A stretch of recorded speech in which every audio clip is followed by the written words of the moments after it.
Snowstorm 2008. There's so much snow.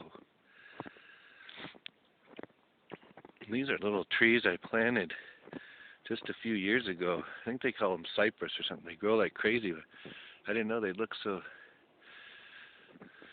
dang picturesque.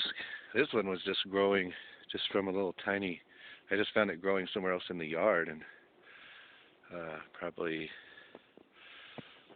2 or 3 or 4 years ago. I lose track of time. Alzheimer's.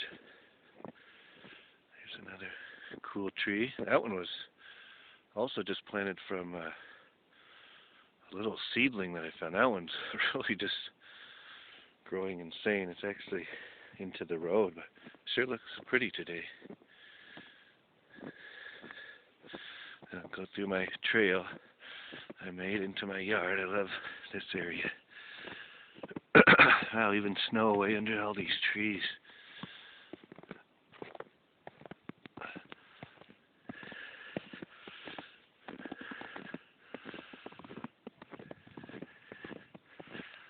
Wow, totally snowing.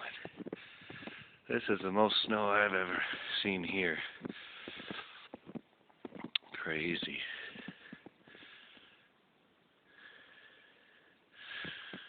The trees sure look nice though.